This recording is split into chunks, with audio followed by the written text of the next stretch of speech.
साहब नीड मरीज भेज दो, कब भेजोगी? जल्दी करो, आज मैंने अपनी बेगम को शॉपिंग करवाने जाना, उसका 10,000 का नाम निकला आज, वो लव निरा कहाँ से लेने हैं? अच्छा डॉक्टर साहिब मैंने मरीज भेज दिए। भेज दिया जी। किथे? आ रहे अभी। अस्सलाम वालेकुम डॉक्टर साहिब। वालेकुम सलाम। आप पेशेंट बेटा? जी बिल्कुल। क्या हाल है? मैं ठीक हूँ, आप कैसे हैं डॉक्टर साहिब? पुत्र डॉक्टर उदू ठीक होंदा जो डॉक्टर पर्ची बंदा ना मरीज पैसे वाली पर्ची डॉक्टर दे मत्थे ते पेंदी है। असि पाकिस्तानी डॉक्टर पुत्र सानू मरीज नाल कोई गर्ज नहीं, सानू मरीज नाल कोई प्यार नहीं, सानू पैसे ही चाहिए ने। पैसे पर्ची ली है? जी।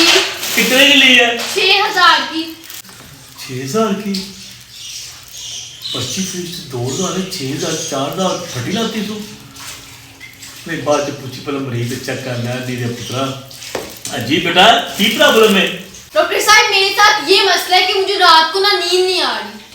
टीवियां देखते रहते हो?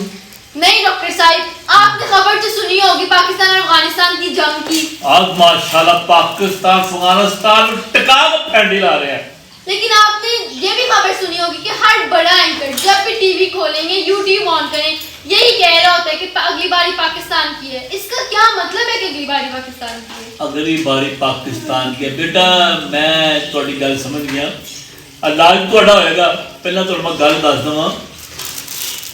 ਇਹ ਜਿਹੜੇ ਐਂਕਰ ਬਾਹਰ ਬੈਠੇ ਨੇ, ਕੁਝ ਇੰਗਲੈਂਡ ਬੈਠੇ ਨੇ, ਕੋਈ ਕਿਹੜੇ ਮੁਲਕ ਬੈਠੇ, ਕੋਈ ਕਿਹੜੇ ਮੁਲਕ ਬੈਠੇ ਨੇ, ਇਹ ਪਾਕਿਸਤਾਨ ਨਾਲ ਪਿਆਰ ਨਹੀਂ ਕਰਦੇ।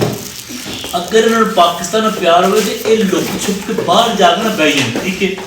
ਇਹ ਅਗਲੀ ਵਾਰੀ ਪਾਕਿਸਤਾਨ ਦੀ, ਅਗਲੀ ਵਾਰੀ ਪਾਕਿਸਤਾਨ ਦੀ। ਉਹ ਅੱਲਾ ਦੇ ਬੰਦੇ ਹੋ, ਉਹ ਖੁਦਾ ਦੇ ਬੰਦੇ ਹੋ, ਤੁਹਾਨੂੰ ਪਾਕਿਸਤਾਨ ਦੀ ਅਗਲੀ ਵਾਰੀ ਕਹਿਣ ਦਾ ਬਹੁਤਾ ਸ਼ੌਕ ਹੈ।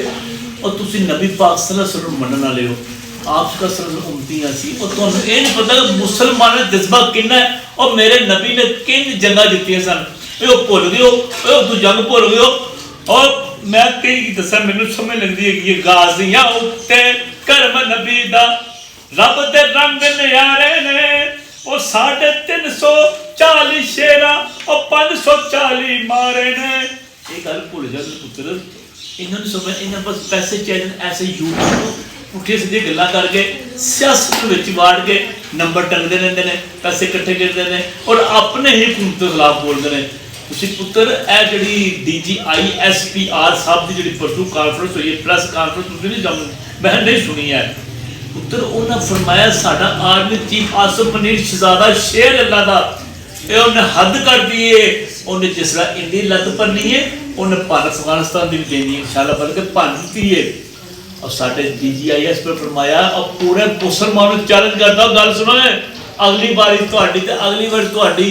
ओए असी एटम बंब जिहड़ा फ्रेम च ला के रखे आ, वो असी ते ये जिहड़े लोकां ने कोई कह रहे वो ईरान नूं कह रहे, फलाण नूं कह रहे, फलाण नूं कह रहे, नहीं बनाना नहीं बनाना। और साडा शहजादा और आर्मी का चीता साडा आसिफ मनीर, साडा हर शब्द तैयार, असी अलर्ट आ। किसी ने पूरी दुनिया ने अख चुक के पाकिस्तान देखी, सोचा तक कि अद्धी दुनिया दबा दे इंज कर देनी है। अल्लाह साडे नाल है, टेंशन लैन लोड़ नहीं पुत्र, आराम नाल सोवो, कोई टेंशन लवो, एंकरां दी गल्लां दा गुस्सा नहीं करना। ये बाहर बैठे ने, जिंदगी तोड़ के पागल हो गए ने, उत्थे बह के हलवा इन्हां खा के एडा वड्डा मूंह इन्हां दा हो गया, उन्हां परेशानी लैनी है वेली है, उन्हां ने सेवा भी नहीं कीती, उन्हां किन्नी टेंशन उन्हां नूं। और साडी जाना हाज़र ने, असी हाज़र हाँ। पाकिस्तान आर्मी जिंदाबाद, असी पाकिस्तान नाल आ। तबीयत ठीक होई है ते दवाई लिख के दवा? नहीं ठीक हो गया डॉक्टर साहब। अल्लाह ते यकीन है जी, साडा अल्लाह ते ईमान है, साडा अल्लाह साडे नाल है, सानू दुनिया की कोई टेंशन नहीं। सामरीना जी डॉक्टर साहब, बात सुनो, मेरी जो पेशेंट आई थी मेरे पास जी, इसकी कितने की पर्ची बनाई थी? 6,000। मारा तेरे मुंह में 6,000 पर्ची भी तो 2,000 रुपये है। वो दरअसल डॉक्टर साहब वो ईद आ रही है ना, तो 4,000 की मैंने अपने दुपट्टे लेने थे। वैसे डॉक्टर साहब आज आपने बड़ी अच्छी अच्छी बातें की हैं। पाकिस्तान आर्मी जिंदाबाद। इंशाल्लाह इंशाल्लाह।